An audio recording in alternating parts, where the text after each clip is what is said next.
Chapter 21 focuses on what we throw away.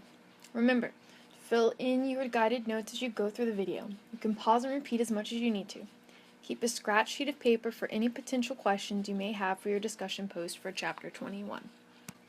Despite only making up about 5% of the world's population, we produce a third of the world's solid waste. Solid waste is essentially what it sounds like, any solid material that has been disposed of. At 98.5%, industrial waste makes up a large proportion of solid waste. This includes waste from fossil fuel production, agriculture, and wastewater treatment. The remaining 1.5% is municipal solid waste, or waste that comes from businesses and homes.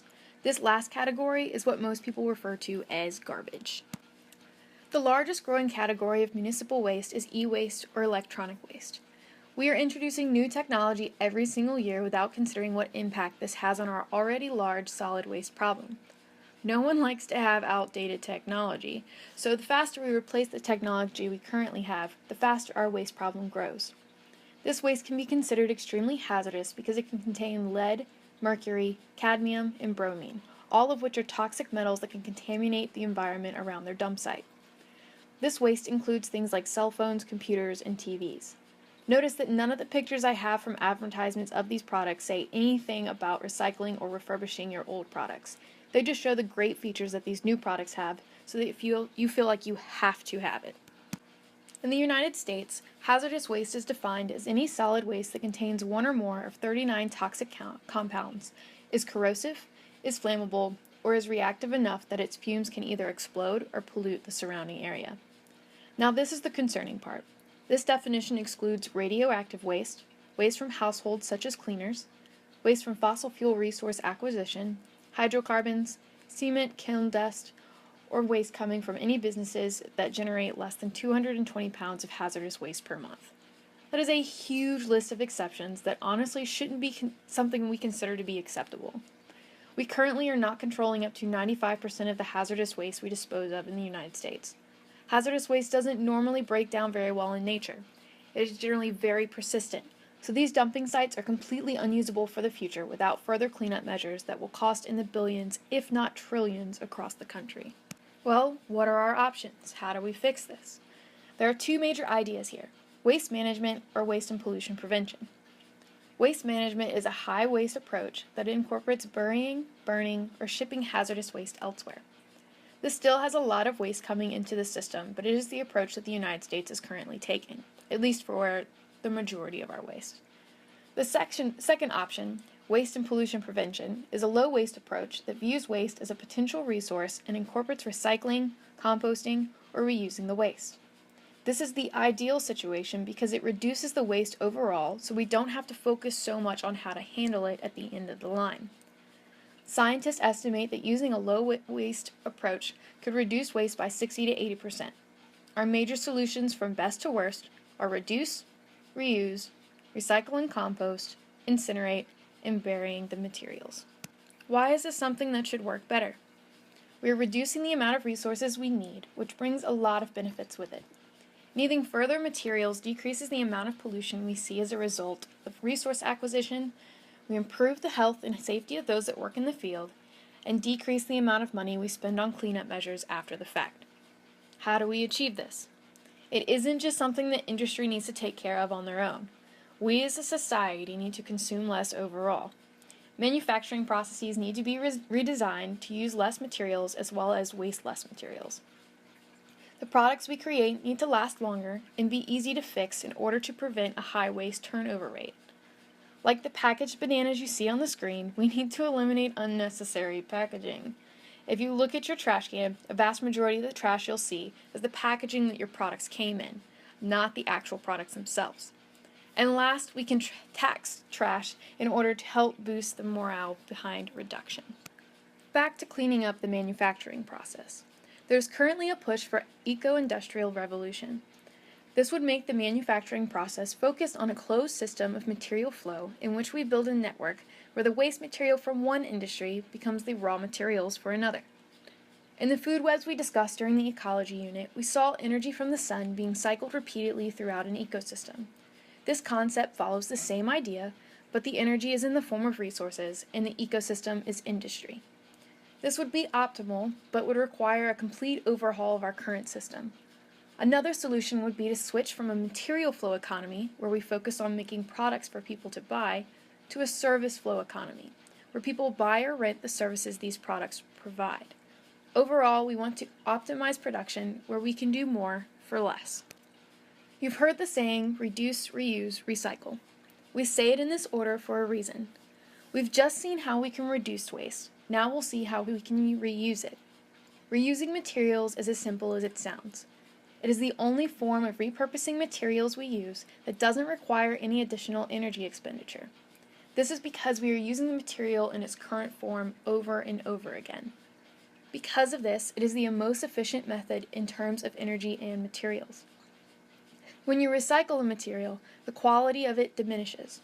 Reusing the material instead will prevent a high-quality product, such as glass, from being reduced to a lower quality. Reusing also reduces the amount of materials ended up in a landfill. The problem with relying so much on reusing is that as a society, we have become accustomed to the ease of convenience. We use disposable diapers, napkins, plates, and utensils like it's nothing. They require less work for the consumer. It would take everyone working together to keep a reuse-based system afloat. It's also expensive to collect and clean these materials on a large scale. The cleaning process will add wastewater treatment and solid waste problems we would need to solve as well. It is only economical if the cost of the item outweighs the cost of labor.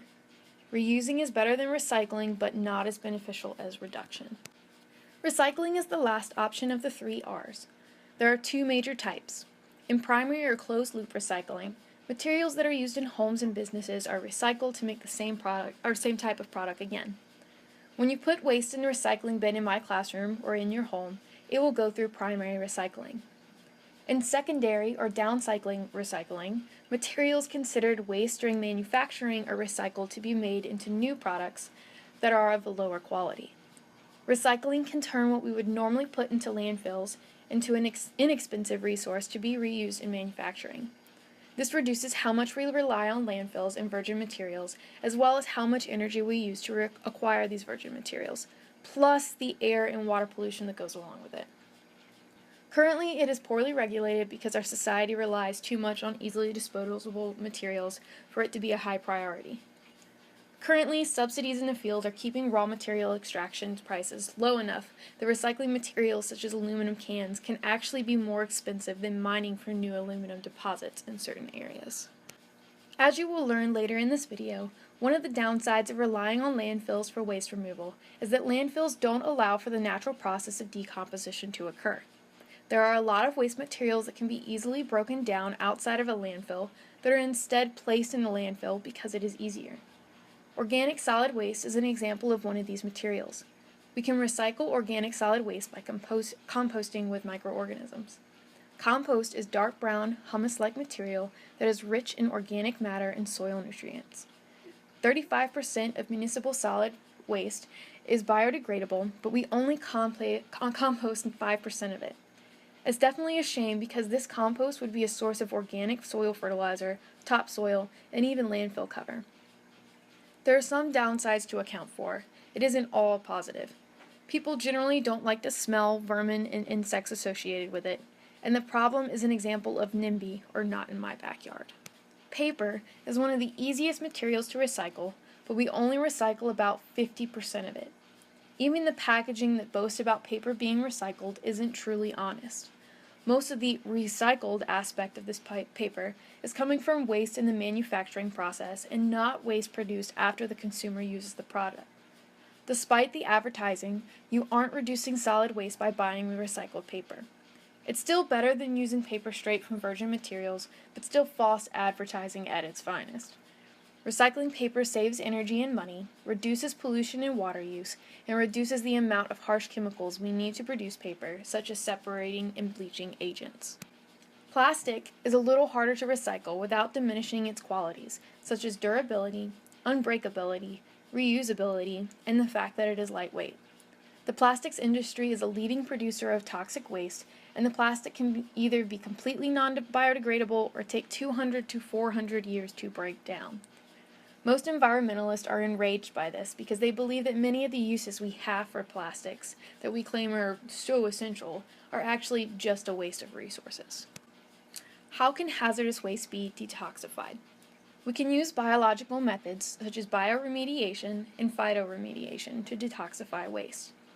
If waste can't be reused and it is toxic, then it must be detoxified before it is put in a landfill, or it can lead to more problems down the road. Currently, Denmark has the best approach to toxic waste by using biological methods. Up to 75% of their waste is detoxified using these methods. Bioremediation uses microorganisms to break down waste, much like we saw in wastewater treatment. The downsides here are that it doesn't work very well with toxic metals, highly concentrated toxins, or complete detoxification, but it works well as a complement to other methods. Phytoremediation uses plants to remove contaminants, much like what we saw with the living machines in wastewater.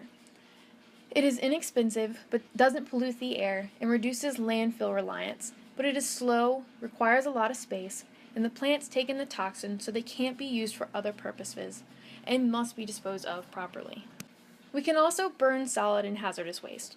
Mass burning is inexpensive and dramatically reduces the volume of waste going to landfills by 80 to 90%, but the biggest potential benefit here is that the burning waste can be used as a source of energy.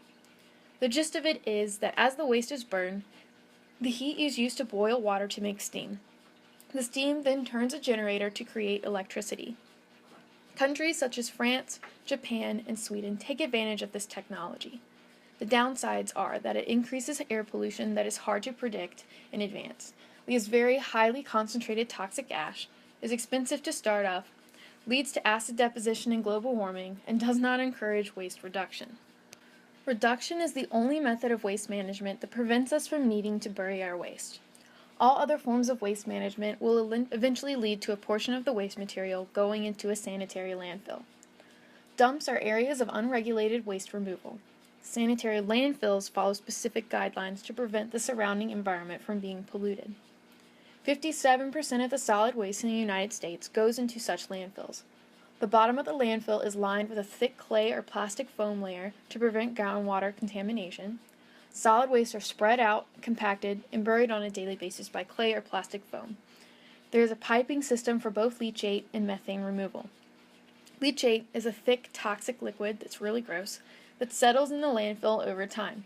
This liquid is removed and treated on site. Methane is a gas that starts to build up in landfills that is also considered to be a greenhouse gas. Methane is removed using a piping system and then burned as an energy source, much like we saw with incineration. There are monitoring wells surrounding the landfill to check on groundwater quality. Finally, once the landfill has been filled, thick layers of clay, sand, and topsoil are applied to cover it up. Then the landfill can be used for other purposes. In some instances, they're actually turned into parks. How do sanitary landfills measure up? Pros include the fact that it can be covered up to prevent insects and rodents from feeding on the potential toxins and nasty odors from being emitted. Leachate is controlled by liners to prevent groundwater contamination and pipes to prevent surface water contamination. The methane extracted can be used as an energy source. They are fairly inexpensive to operate and do not require burning. Downsides are that the price of land is rising, transportation of waste to the landfill is expensive and pollutes the air, monitoring for pollution is expensive, people see trash as a NIMBY problem because the actual waste management disappears once it leaves their curbside, and degradable waste are unable to decompose because of a lack of oxygen. Hazardous waste is a little different. For land disposal, it has to be kept highly isolated. We have 4 main types of hazardous waste disposal: deep well disposal, surface impoundments, exporting waste, and ocean dumping. In deep well disposal, hazardous waste is disposed of in wells dug deep below the groundwater. The waste remains in pores of rock layers down below. It is simple and safe if sites are chosen correctly. The waste can be retrieved at any time if need arises. However, any leaks can pollute the soil, surface waters, and groundwater in surrounding areas. Surface impoundments are lined ponds or lagoons that hold hazardous waste. They are inexpensive, easy, and the waste can be retrieved, but there is potential for groundwater, soil, air, and surface water pollution, aka everything that surrounds it. Exporting waste is basically just sending the waste elsewhere. It sounds easy because we no longer have to deal with it, but someone else does, and you may not like the way in which they handle it. It could come back to bite you in the butt. The last type of hazardous waste disposal is ocean dumping. It is inexpensive, but illegal in most countries, including the United States. It disrupts marine ecosystems and gets caught up in ocean gyres to create problems like we see with the Great Pacific Garbage Patch. Next, we'll go through a few case studies of incidences where improperly handling waste has led to health complications. First, we have lead. Lead is a neurotoxin that can lead to lower IQs in developing children, hyperactivity, and nervous system complications. It is found in leaded gasoline, paint, and pipes, as well as in areas where waste is incinerated. Most of the products that we use currently that used to have lead in them have been banned since we had so many of these complications. Mercury is another neurotoxin that leads to problems with the nervous system, such as numbness. It can also lead to memory loss. Sources of mercury include coal burning, waste incineration, and steel recycling industries. Both lead and mercury are known elements that bioaccumulate in individuals and biomagnify in ecosystems. Chlorine is an element used in the paper and pulp bleaching process, as well as plastics and solvent production, that is considered to be an extreme skin and lung irritant. If ingested, it can lead to digestive complications, such as internal bleeding. It is persistent and accumulates in body fat, so the body's natural defense and waste removal systems cannot remove it. There are potential substitutes for their roles in industry, but they have been deemed too expensive to switch to. Chlorine and hydrocarbons can form very dangerous chlorinated hydrocarbon compounds called dioxins. These compounds are carcinogens that can cause severe skin and lung complications. Sources of these compounds are locations in which we see reactions between chlorine and hydrocarbons, such as in wood-burning fireplaces, coal-fired power plants, paper mills, and wastewater treatment plants in the form of sludge. There are two major pieces of legislation that impact hazardous waste disposal. The Resource Conservation and Recovery Act, or RCRA, was put into place to assign the EPA as the head of managing hazardous waste. It has helped create programs nationwide that helps municipalities deal with their waste. This law prohibits open dumping and has set regulations for landfill requirements. The Superfund Act, or Comprehensive Environmental Response, Compensation, and Liability Act, was put into place to help start the cleanup of hazardous waste sites.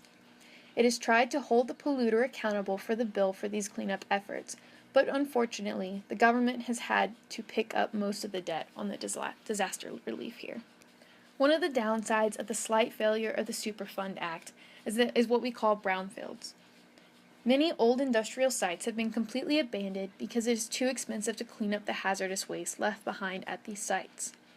There is no system in place to hold businesses that no longer exist accountable for their actions prior to the implementation of the Superfund Act. In the end, we currently have more damaged land to clean up than we can currently afford. What should I take away from this?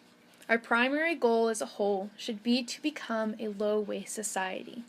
In order for us to achieve that, we need to recognize that everything is connected, there is no such thing as a way, NIMBY always comes back to bite you in the butt, and dilution is not a solution. Don't forget to make your discussion post on the class website. Thank you.